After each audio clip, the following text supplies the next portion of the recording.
Hello, good morning everyone. आज आपण बघणार होतो काय ई कॉमर्स लॉज. बेटा ठीक आहे.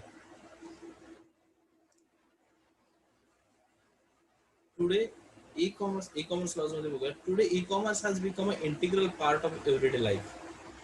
Accessibility to e-commerce platform is not a privilege but rather a necessity for most people, particularly in the urban areas.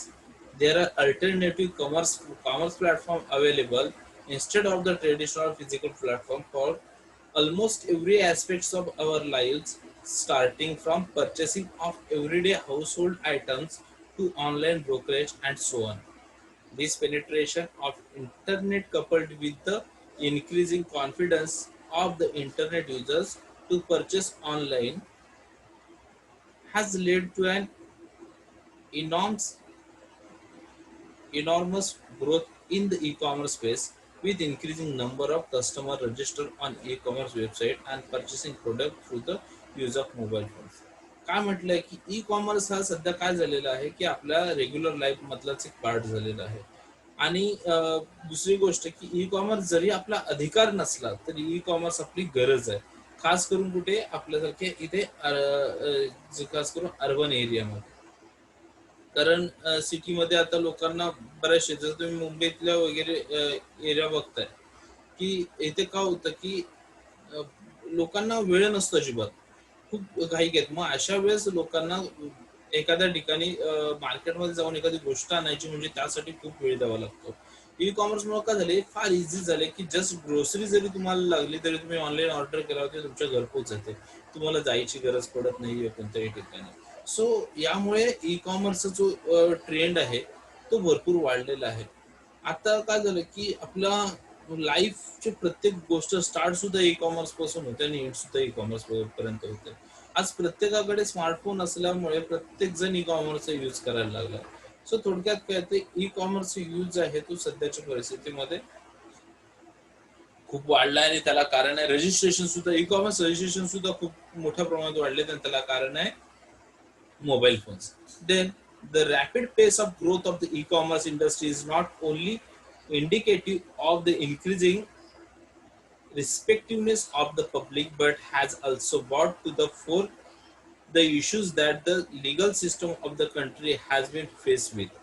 From the initial years when internet was a new phenomenon to recent times where internet has become basic necessity for every household in most metropolitan cities. The e-commerce industry has come to a long way. The legal system has constantly tried to catch up, especially with the enactment of the various rules under the IT Act to deal with the host of issues emerging from the use of. काय म्हटलंय की हा जो वाढता growth आहे e commerce इंडस्ट्रीचा, not only indicative of the increasing respectiveness of the public but has also brought the fore to issue that the legal system of the country. आता याचा फायदा फक्त काय होतं की कस्टमर्सला कस्टमर्स थोडक्यात इथे पब्लिकला ह्याच्या ग्रोथ पब्लिकच्या यूजमुळे जो ई कॉमर्सचा ग्रोथ वाढलेला आहे याचा फायदा फक्त पब्लिकला होत नसून याचं नुकसान सुद्धा होतं. कारण त्याच्यामुळे काय होतं की या सगळ्यामध्ये या ई कॉमर्स इंडस्ट्रीमध्ये याच्यासोबत काही लिगल सिस्टम्स आहेत त्या फेस करणं सुद्धा ई कॉमर्सला तेवढं गरजेचं असतं. From the initial years when internet was a new phenomenon of recent times where the internet has been become a basic necessity for every household in most of metropolitan cities. आता मेट्रोपॉलियन सिटीमध्ये internet हा सगळ्यांच्या लाईफचा एक part झालेला आहे आणि प्रत्येकाला इंटरनेटची गरज पडते किंवा प्रत्येकाच्या घरी आज इंटरनेट आहे. आजही तुमच्या लॉकडाऊन मध्ये सगळं बंद असताना सगळं काही वर्क फ्रॉम होम हे तुमचं पूर्णपणे इंटरनेट थ्रू चालू आहे. The e-commerce industry has come a long way. The legal system is constantly trying to catch up, especially with the enactment of the. आणि मग त्याच्यामुळे काय होतं की या मेट्रोपॉलियन सिटीमध्ये ह्या इंटरनेटचा यूज वाढल्यामुळे ज्या पद्धतीने इंटरनेटचा यूज वाढला त्या पद्धतीने इंटरनेटवरती इलिगल जे काही गोष्टी आहेत तर त्याही होण्याची शक्यता वाढत गेल्या. आणि या सगळ्यामुळे काय झालं तर ह्याला गव्हर्नमेंटला किंवा गव्हर्नमेंटने जे आय टी ऍक्ट वगैरे तयार केले आणि ह्या आय टी ऍक्ट थ्रू आता तुम्हाला इंटरनेट जर यूज करायचं असेल तर या आय टी ऍक्टचे जे काही रूल्स रेग्युलेशन आहेत ते फॉलो करूनच करावे लागतात. दुसरे ई कॉमर्सलाही यांनी मग इथे काही लॉज लागू केले. Internet more IP issues in e-commerce transactions have taken a new form with users finding loopholes to not only easily duplicate material but also misleads other users. आता याच्यामध्ये फेक रजिस्ट्रेशन होऊ नये, इझी डुप्लिकेट किंवा त्याच्यामुळे duplicate वस्तू विकल्या जाऊ नये. दुसरी गोष्ट मिसलीड ऑफ अदर युजर्सला मिसलीड होऊ नये यासाठी आय टी ऍक्ट इथे लागू केले गेले. Launching and running an online business may seem a world away from the bureaucratic red tape associated with having a high presence and the stringent regulation that govern the sale of products and services, rules to exit, and it's important that one is well aware of this restriction, ensuring not the break the law. मग या सगळ्यामध्ये काय केलं जातं की या selling आणि purchasing मध्ये ऑनलाईनच्या काही लॉज बनवून दिलेत आणि आपल्याला एखादा बिझनेसला किंवा आपल्याला हे लॉ ब्रेक करून काही करता येत नाही. सो या लॉज एक रिस्ट्रिक्शन आपल्यावरती लागू झालंय. Need for objective e commerce laws. E commerce लॉची गरज का पडली? First one, to facilitate and promote e-commerce by means of secure information system and reliable electronic records. काय म्हटलंय? To facilitate and promote e-communication by means of secure information system and reliable electronic record.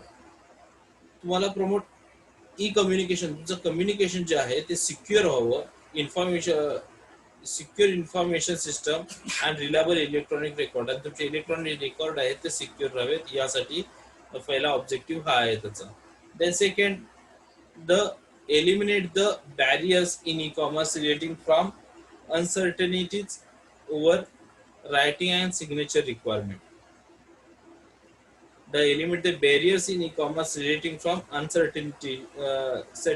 Uncertainty मध्ये येणारे जे barriers होते over writing and signature requirements, हे जे येणारे barriers होते त्याला एलिमिनेट करण्यासाठी ई कॉमर्स लॉची गरज पडली किंवा तो एक त्याचा ऑब्जेक्टिव्ह आहे. Then to provide legal infrastructure for authenticating any documents and information by the way of digital signature. आता डिजिटल सिग्नेचर जी आहे तुमची किंवा इतर डॉक्युमेंट्स असते इलेक्ट्रॉनिक डॉक्युमेंट्स त्याचं ऑथेंटिकेट व्हावे यासाठी इन्फ्रास्ट्रक्चर, लिगल इन्फ्रास्ट्रक्चर प्रोव्हाइड करावं यासाठी हे जे लॉज आहे लागू केले गेले. Then the grant legal recognition for transaction carried out by the means of EDI. EDI means काय? Electronic Data Interchange or e-commerce in place of paper-based transaction. Grant legal recognition for transaction carried out by the means of EDI. म्हणजे जे तुमचा paperless जे transactions आहेत, म्हणजे जे electronic data interchange, electronic जो data तुमचा जो आहे तो इंटरचेंज केला जातो, हे जे सगळे ट्रान्झॅक्शन आहेत ते लिगली व्हावेत यासाठी हा ई कॉमर्स लॉ लागू केला गेला. Then to implement secure e commerce through legal recognition of e records and contracts. Legal e records आणि लिगल कॉन्ट्रॅक्ट व्हावेत यासाठी सुद्धा ई कॉमर्स मध्ये लॉची गरज पडली. Then to establish rules and standard for authentication and integrity of e-records. E-recordला particular rule लागू व्हावेत, पर्टिक्युलर त्याच्यामध्ये ऑथेंटिकेशन असावं यासाठी ई कॉमर्स लॉज ची गरज पडते किंवा ई कॉमर्स लॉचे हा एक ऑब्जेक्टिव्ह असू शकतो. Then to promote and provide legal section to transfer the fund electronically to and between the banks of financial institution, to promote and provide legal section, म्हणजे online पेमेंटसाठी चं प्रमोशन करणे किंवा त्याच्यासाठी लिगल सेक्शन, त्याला एक लिगली परमिशन मिळावी यासाठी हे जे लॉज आहेत हे लागू केले गेले. Then managing crimes at national and international level by enforcing laws. हे जे काही लॉज ब्रेक करून जे काही क्राईम्स केले जातात त्याच्यावरती काहीतरी कंट्रोल राहावा यासाठी सुद्धा हे लॉ यूज केले जातात. Then to create legal infrastructure for digital signature. तुमचं जे काही इन्फ्रास्ट्रक्चर आहे किंवा जे काही डॉक्युमेंट्स आहेत त्याला डिजिटल सिग्नेचर चं एक ऑथेंटिकेशन मिळावं यासाठी सुद्धा हा लॉ यूज होतो. Then legal issues in e commerce in India. आता इंडियामध्ये ई कॉमर्सचे लीगल इश्यूज कोणकोणते होतात? The issue of liability. First one, issue of liability.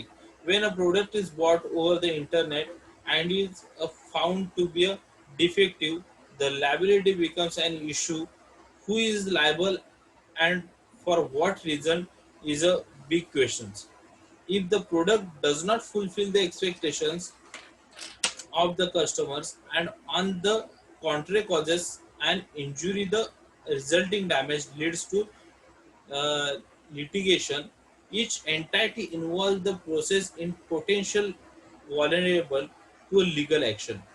Tort law and product liability are major area of concern in e-commerce operation. का म्हटलंय? The issue of liability. When a product is bought, तुम्ही जर एखादी गोष्ट खरेदी केली online आणि ती डिफेक्टिव्ह जाणवली, found to be a defective, the liability becomes issue. आणि झाले का तुम्ही त्याचे पैसे देऊन झालेले आहात. Okay, who is liable and for what reason is a big question. मग याला लायबल कोण आहे, याला कारणीभूत कोण आहे, हा सगळ्यात मोठा क्वेश्चन उभा राहतो. If the product does not fulfil the expectation of the customers and on the untoward causes and injury, the resulting damage leads the litigation. Each entity involved in the process potentially vulnerable to a legal action. मग काय होईल की याच्यात मग problem कोणाला आहे, तो आहे याचा आता हे जे प्रोडक्ट पाठवलेलं आहे त्याला जबाबदार कोणाला धरायचा? ट्रान्सपोर्ट वाल्याला पकडायचा, याच्या साईडवरून मागवलं त्याला पकडायचा, की हँडल करणारे जे कोण लेबर्स होते त्यांना पकडायचा. मग काय होतं की या प्रोसेसमध्ये जेवढे पण लोक इन्व्हॉल्व्ह होते हे सगळे त्याच्यात गुन्हेगार ठरतात. Okay, litigation. Each entity involved in the process of potential vulnerable legal action. Tort laws and product liability are major areas in concern in e-commerce operation. त्याच्यामध्ये tort law and product liability are major areas of concern in e commerce operation. E commerce मध्ये हे जे product liability and tort law जे आहेत हे major areas आहेत ह्या E commerce operation मध्ये, त्याच्यामुळे म्हटलेलं आहे. Then second, tort law of internet. Tort law on the internet. Tort refers to wrongful act. Tort म्हणजे काय? Wrongful act. A breach of non-contractual duty potentially owed to the entire world imposed by law. They are subject to civil action. The law focus on remedying disputes or wrong between the parties. आता हे काय म्हटले, tort म्हणजे काय तर wrongful act, a breach of non-contractual duty potentially owed to the entire world imposed by law. They are subject to civil action. The law focus on remedial disputes or wrong between the parties. आता दोन पार्टीमध्ये जर काही चुकीचं घडत असेल तर तिथे जे काय आहे हे अशा पद्धतीचे लॉ यूज होतात. द पर्पज ऑफ टॉर्ट लॉचा मग पर्पज काय? To decide if anyone is fault, determine the extent of injury and provide the remedies such as ordering a wrong door to pay monetary compensation to the injured person. आता दोन पार्टीमध्ये चुकीचं कोण आहे हे ठरवायचं काम कोणाचं आहे? टॉर्ट लॉचं आहे. आणि त्या चुकीच्या व्यक्तीमुळे किंवा त्या चुकीच्या पर्सनमुळे ज्याला नुकसान झालेलं आहे त्याचं नुकसान कसं भरून द्यायचं हे काम कोणाचं आहे, टॉर्ट लॉचं आहे, between the parties. Sorry, provides remedies such as ordering wrong order to pay the advertising.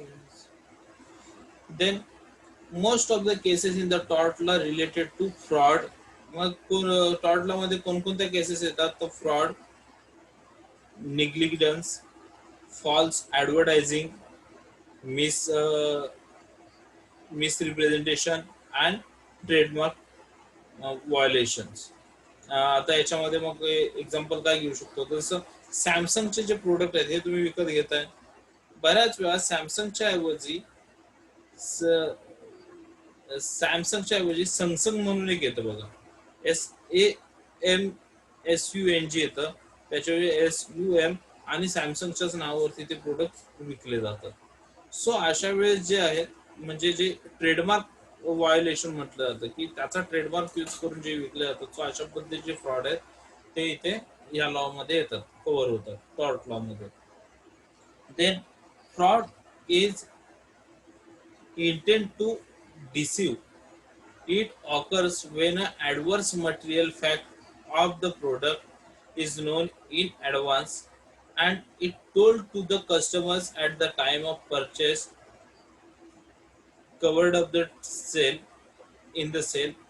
The same way the customers would be liable if he uses a stolen credit card for purchase. काय म्हटलंय, fraud is intent to deceive. Fraud is intent to deceive. It occurs when adverse material fact of the product is known in advance and it told to the customer as the time of purchase or covered up in the sale. काय म्हटले, the material fact of the product is known in the advance and it told to the customer. काय म्हटलं गेलं, fraud is intent to डिसीव्ह, म्हणजे fraud हे जाणून बुजून केले जाणारे प्रकार आहेत. It occurs Wien the adverse material fact of the product is known in advance. म्हणजे जर सेलरला जर ही गोष्ट आधीच माहिती आहे की मी जे देणारं प्रोडक्ट आहे ते त्याला युजफुल नाही किंवा त्याने मागवलेल्या प्रोडक्टच्या पेक्षा वेगळं आहे, किंवा त्याच्यात आणखी काय म्हणू शकतो की त्या प्रोडक्ट हे जे प्रोडक्ट आहे ते त्या प्रोडक्ट मध्ये काहीतरी डिफेक्ट आहे, ह्या सगळ्या गोष्टी आधीपासून इन ऍडव्हान्स माहिती असून सुद्धा कस्टमरला ते प्रोडक्ट विकणं, किंवा कस्टमरचं सुद्धा काय होतं की कस्टमरच्या बाबतीत काय म्हटलं जातं तर चोरीचं क्रेडिट कार्ड वगैरे वापरून पेमेंट करणं. सो अशा पद्धतीच्या ज्या केसेस आहेत त्या कशामध्ये येतात, फ्रॉड मध्ये. Then negligence is failing to take a certain action which in turn causes injury and material loss to another due to carelessness causing injury to the person or damage the property. Negligence is failing to take a certain action which is turn causes injury. आता हे कधी लागू होतं, ज्यावेळेला त्या particular प्रोडक्टला किंवा मटेरियलला काहीतरी जाणून बुजून इंजुरी करणं, मटेरियल लॉस टू अनदर, किंवा ती गोष्ट दिलेलं प्रोडक्ट कुठेतरी हरवणं due to carelessness causing injury to the person, आणि मग त्याचा जे काही या गोष्टीचा जो काही लॉस आहे तो त्या पर्सनला, और डॅमेज टू द प्रॉपर्टी किंवा प्रॉपर्टी डॅमेज करण्यामध्ये जो होत असेल तर त्या ठिकाणी त्याला म्हटलं जातं निग्लिजन्स. देन येतं false advertising occurs when advertising is done for product that actually, काय म्हटलं, false advertising occurs when advertising is done for a product that actually does not exist in reality. म्हणजे जो प्रोडक्ट रियालिटी मध्ये काहीतरी वेगळा आहे, जो प्रोडक्ट रियालिटी मध्ये वेगळा आहे आणि ऍडव्हर्टाइजमेंट मध्ये काहीतरी वेगळा दाखवला जातो. सो अशा वेळेस कस्टमर जो आहे तो या गोष्टींमध्ये फसला जातो, त्यावेळेस फॉल्स ऍडव्हर्टायझिंग हा जो प्रकार आहे तो याच्यात. आणि देन येतं Misrepresentation takes place when merchant promise about the performance of a product, but the product does not perform. It is a tall area that tags to fraud. म्हणजे इथे एखादा प्रोडक्ट विकताना सांगितलं जातं की हा प्रोडक्ट जो आहे तो 6 महिने याला काही प्रॉब्लेम येणार नाही आणि 1 महिनाभरातच त्याला प्रॉब्लेम आला. सो अशा पद्धतीचे जे आहे ते मिसरिप्रेझेंट, त्यांनी चुकीच्या पद्धतीने त्याला रिप्रेझेंट केलं. सो या सगळ्याला कुठले टॉर्ट लॉ जो आहे तो लागू होतो. Then website product or service. Next काय तो वेबसाईट प्रोडक्ट्स ऑर सर्व्हिस. त्याच्यामध्ये if the software is sold off the shelf as mass marketed item, then it is product, then it is a product. काय म्हटले, it is software is sold off the shelf as mass marketed item, then it is a product. जर एखादं software जर तुम्हाला विकलं गेलं तर ते तुमच्यासाठी काय होतं, तर एक product. If software is custom design then it is sold as a service. आणि जर ते सॉफ्टवेअर तुम्हाला डिझाईन करून देणार असतील तर ती झाली तुमच्यासाठी सर्व्हिस.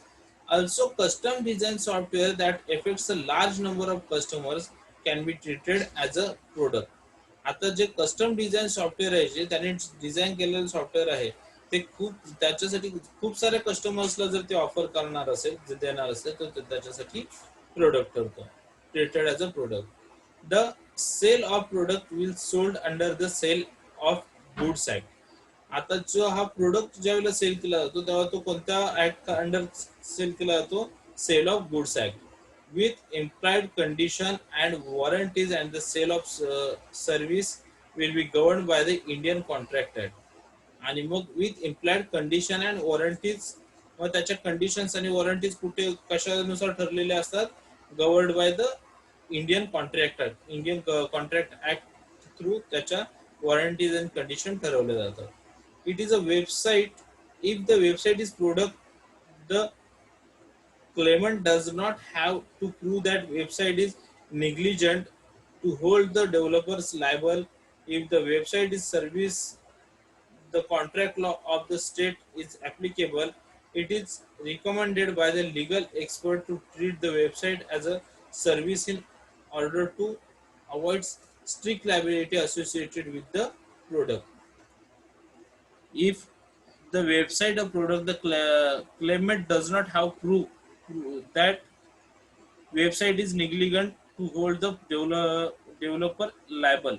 आता जर एखादा क्लेमर आहे, तो जर ती जी वेबसाईट आहे ती फेक आहे किंवा निग्लिजंट आहे हे जर दाखवण्यामध्ये, प्रूव्ह करण्यामध्ये जर यशस्वी झाला नाही, तर if the website is a service the contract law of the state is applicable, तर त्याला हा जो कॉन्ट्रॅक्ट लॉ जो आहे तो ऍप्लिकेबल होतो. It is recommended by the legal expert to treat the website as a service. मग काय होतं की जे एक्सपर्ट्स आहेत त्यांना रिकमेंड केलं, लिगल एक्सपर्ट्सला रिकमेंड केलं जातं की त्या वेबसाईटला जे आहे treat the website as a service, त्या ॲज अ सर्व्हिस म्हणून त्याला ट्रीट करा, in order to avoid strict liability associated with the product. Product विषयीच्या ज्या स्ट्रिक्ट लायबिलिटी आहेत त्या काय करायचं, त्या अवॉइड करायला सांगितलं जातं. Then disclaimer and warranties. काय तर disclaimer and warranties. Disclaimer is the evidence of seller intention to protect the business from unwanted liabilities. Warranty is the assurance of the goods made by seller. The types of warranty are as follows. Other times, disclaimer is the evidence of seller intention to protect the business for unwanted liabilities. आता याच्यामध्ये काय म्हटलं की वॉरंटीचे types आहेत ते दिलेले आहेत तुम्हाला. First one, uniform commercial code, त्याला म्हटलं तर UCC is a foundation of commercial contract law. UCC काय आहे, foundation of commercial contract law, commercial contract लॉचं फाउंडेशन आहे.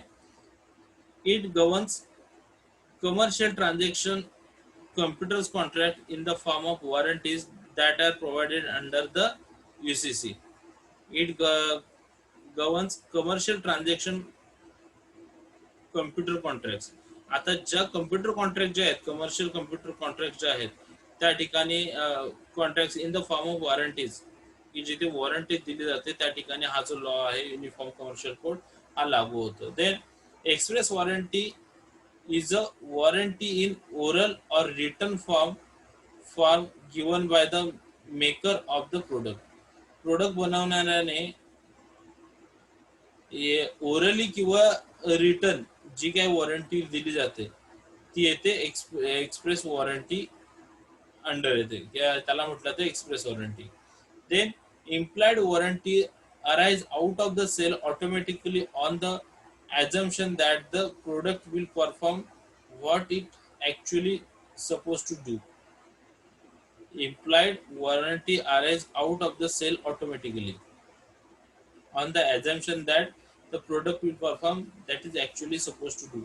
म्हणजे हा एखादा प्रोडक्ट 6 महिने चालायला पाहिजे असं एक ॲझम्पशन केलेलं आहे, आणि त्याच्या आधी जर काही त्याला प्रॉब्लेम आला तर ऑटोमॅटिकली त्याला सेल आफ्टर सर्व्हिस त्याला मिळले जाते. तर अशा पद्धतीच्या वॉरंटीला म्हटलं ते implied warranty.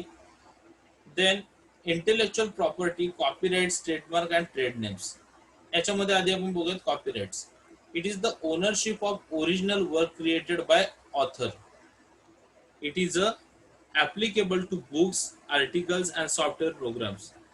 It prevents others to use the finished work such as magazine articles or CD without the agreement of the owner.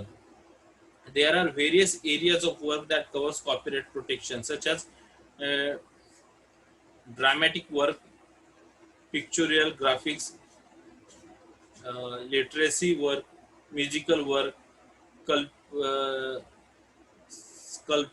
sculptures, etc. In case of IT, the database, their organization and web pages are copyrighted. आता copyright म्हणजे काय, तर एखाद्या ऑथरने स्वतःहून create केलेला एखादा work त्याला म्हटलं जातं कॉपीराइट. म्हणजे त्याने स्वतः बनवलेलं आहे आणि त्याचं त्याने एक रजिस्ट्रेशन करून घेतलं की हे मी बनवलेलं आहे, म्हणजे तो प्रोडक्ट त्याच्या नावावरती कॉपीराइट झाला.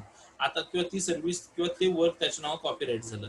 आता जर त्याने ते कोणाला तरी सेल करायचं म्हटलं किंवा कोणाला दुसऱ्या कोणाला जर त्याला यूज करायचं म्हटलं तर त्याला पहिली त्या ऑथरची परमिशन घ्यावी लागते, अदरवाईज ते इलिगल ठरतं, त्याच्यावर कॉपीराइट ऍक्ट लागू होतं.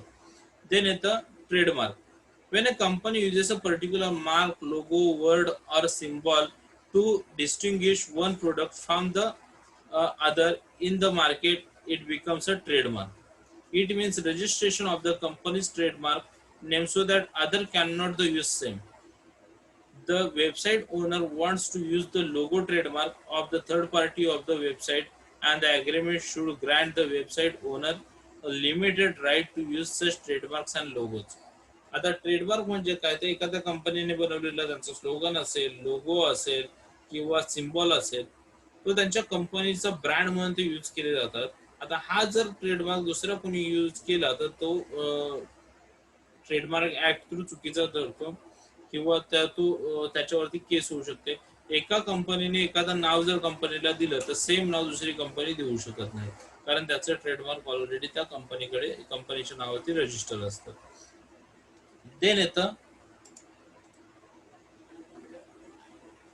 taxation issues on the internet. Sales tax is considered to be one of the most controversial issues. There are no geographical boundaries while purchasing a product, and hence tax collection in such cases it is not easy task. आता काय होतं की sales tax consider one of the most conventional issues. There are no geographical boundaries while purchasing. आता असं काही आपल्याकडे कोणतेही limit नाही आहेत किंवा बाउंड्री नाही आहेत की तुम्ही या स्टेट मधून आपल्याकडे प्रोडक्ट परचेस केले जाऊ शकतात किंवा याच कंट्री मधून तुम्ही कुठूनही घेऊ मागवू शकता. त्यामुळे त्याच्यासाठी काही कोणतीही बाउंड्री नाही. It depend upon the merchant's business, the location of the buyers, the types of goods for sale, country from where goods are purchase, ETC. आता ह्याच्या एक अशावरती डिपेंड असतं की तुम्ही कुठून मागवणार, तुमचा मर्चंट कुठे आहे, तुम्ही कुठून सेल करताय, तुम्हाला कोणतं प्रोडक्ट आवडतं, तुम्हाला कोणत्या एरियामध्ये हवं आहे, कोणत्या कंट्रीमध्ये चांगलं मिळेल, हे त्याच्यावरती डिपेंड असतो की तुमची बाउंड्री कुठे असेल. If the tax is to be collected under traditional bricks and water system, it is not difficult. आता तुमचं ट्रेडिशनल बिझनेसमध्ये म्हणजे ऑफलाईन बिझनेसमध्ये टॅक्स कलेक्ट करणं किंवा टॅक्स पेड करणं ही काय मोठी जास्त कठीण गोष्ट नाही.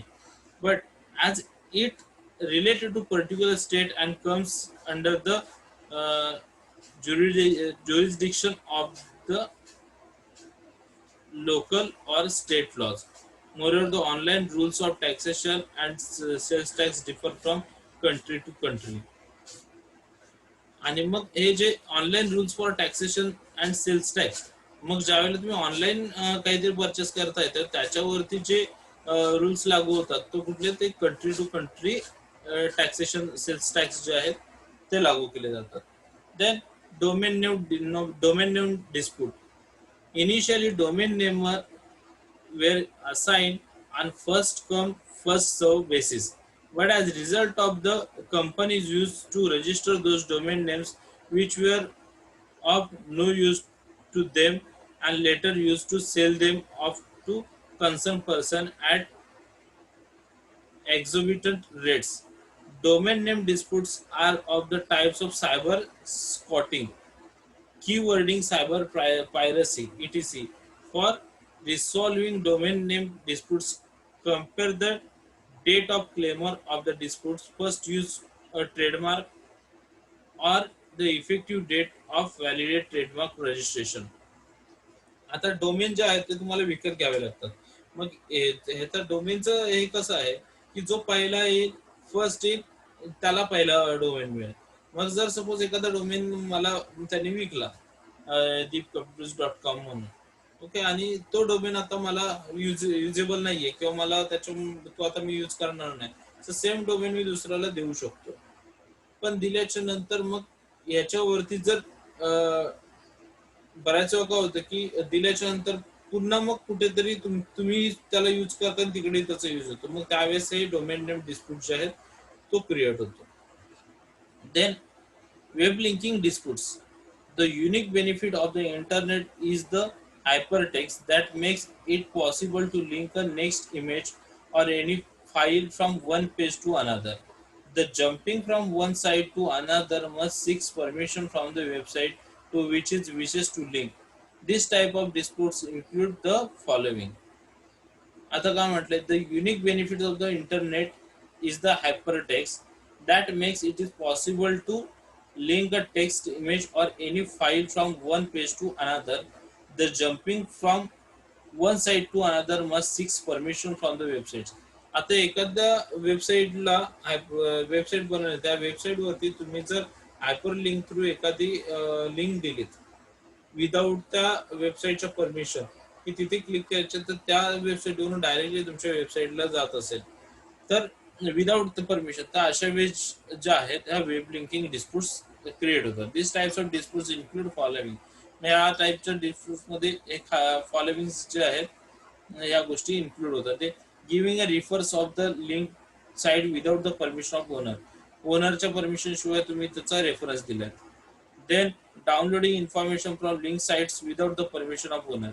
तुम्ही परमिशनच्या ओनरच्या परमिशन शिवाय त्याच्या वेबसाईट्स वरून काहीतरी इन्फॉर्मेशन डाउनलोड केली तर ते. Then register trademark of the company use un unauthorise manner without the permission of owner. कंपनीचा जो रजिस्टर्ड ट्रेडमार्क आहे तो कंपनीच्या ओनरच्या परमिशन शिवाय तुम्ही तो यूज करत असाल तर अशा ठिकाणी वेबसाईट जे काय डिस्प्यूट्स आहेत ते क्रिएट होतात किंवा वेबलिंग डिस्प्यूट्स जे आहेत ते क्रिएट होतात. किंवा adding web program to a company website without permission, किंवा कंपनीच्या परमिशन शिवाय तुम्ही त्यांच्या वेबसाईटवरती एखादा प्रोग्राम ऍड करणं हा सुद्धा डिस्प्यूटचा वेब लिंकिंग डिस्प्यूटचा पार्ट आहे. Then the encryption laws. Encryption is a transformation of data in some unreadable form. Encryption म्हणजे काय, transformation of data from data in some unreadable form, की जो कोणी वाचू शकणार नाही अशा फॉर्म मध्ये त्याला ट्रान्सफर करणं म्हणजेच encryption. It suppose is to ensure privacy by keeping the information hidden from anyone from whom it is not intended who can see the encrypted data. आता तुमचा डाटा कोणीही बघू नये यासाठी तो हाईड केला जातो, त्याला म्हटलं जातं encrypted data. It is a procedure to convert the regular text into coded form. ही एक प्रोसिजर आहे की रेग्युलर टेक्स्ट म्हणून कोडेड फॉर्म मध्ये तुमचा डाटा कन्वर्ट करण्याची. Decryption is reverse of encryption.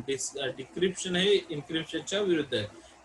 जर इन्क्रिप्शनला रेग्युलर टेक्स्ट तुमचा कोडेड फॉर्म मध्ये कन्वर्ट होत असेल, तर डिक्रिप्शनला कोडेड फॉर्मचा जो डाटा आहे तो तुमचा रेग्युलर टेक्स्ट मध्ये कन्वर्ट होतो.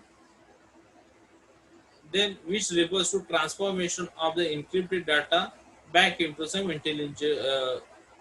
intelligible form. A basic task of cryptography is to able to use to communicate securely over an insecure channel in a way that guarantees their transmission privacy and authenticity, which is the important goal of cryptography protocol. Digital signature transformation of electronic message using cryptography. A digital signature provides greater degree of authenticity.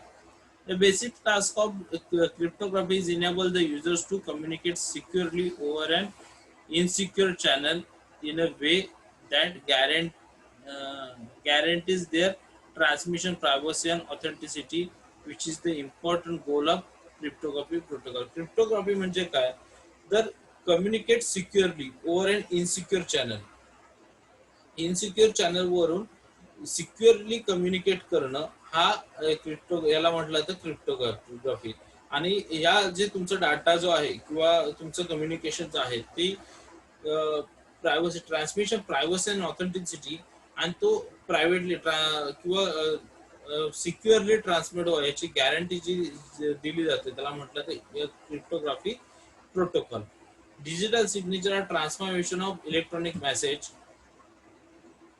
Digital signature are digital signature म्हणजे काय, transformation of electric message using cryptography. क्रिप्टोग्राफीचा use करून digital sorry electronic message जो आहे तो transfer केला जातो. Digital signature provides greater degree of authenticity. Digital signature जे आहे ते तुम्हाला काय करतं की खूप मोठ्या प्रमाणात ऑथेंटिसिटी देतं. देन लास्ट वन आहे आपल्या थर्ड युनिट मध्ये last part, IT Act 2000.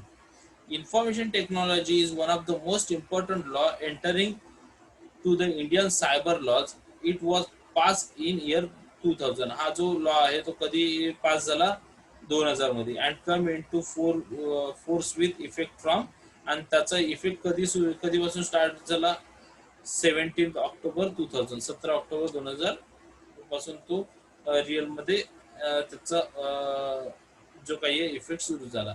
In consist of 13 chapter and it is divided into 94 section. याच्यामध्ये एकूण 13 चॅप्टर्स आणि 94 सेक्शन्स येतात.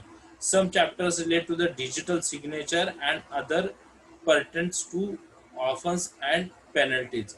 ह्या चॅप्टरमध्ये काय काय येतं तर डिजिटल सिग्नेचर रिलेटेड आणि बाकीचे ऑफेन्स जे आहेत त्याच्या पॅनल्टी विषयी अँड पेनल्टीज आणि त्याच्या पेनल्टी विषयी याच्यात इन्क्लूड होतं. This act is a needed to give boost of e transaction.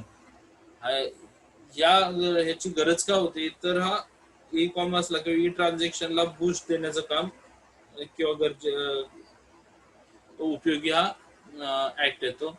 This e-commerce and e-transaction, e-commerce, similar other activities associated with trade, commerce and e-governance सगळ्या ठिकाणी त्याचा यूज होतो. This act is helpful to promote business with the help of internet and contains set of rules and regulation which are applicable to any electronic business transaction. The increase in the number of cyber crimes and problems of the internet users, the government of India made the IT Act. आता जे cyber crime वाढल्यामुळे government of इंडियाने काय केलं की हा IT Act जो आहे तो लागू केला. The basic objective of IT Act are, IT Act चे बेसिक ऑब्जेक्टिव्ह काय आहेत,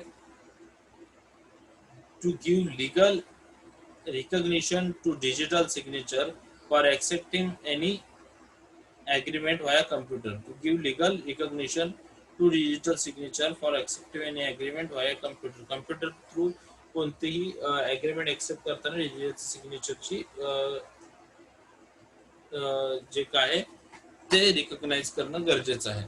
then to provide facility of filling document online relating to school admission or registration in employment exchange to provide facility of filling documents. I T I काय करतं की filling documents online relating to school admission related application online भरणं किंवा employment एक्सचेंजला online registration करणं अशा पद्धतीच्या facility ज्या आहेत त्या आय टी आय प्रोव्हाइड करतो. Then according to the IT Act 2000, any companies can store the data in electronic form. IT Act 2000 नुसार कोणतीही कंपनी ऑनलाईन डाटा जो आहे तो स्टोअर करू शकते किंवा ऑनलाईन फॉर्म मध्ये इलेक्ट्रॉनिक फॉर्म मध्ये स्टोअर करू शकते. To stop computer crime and protect the privacy of the internet users.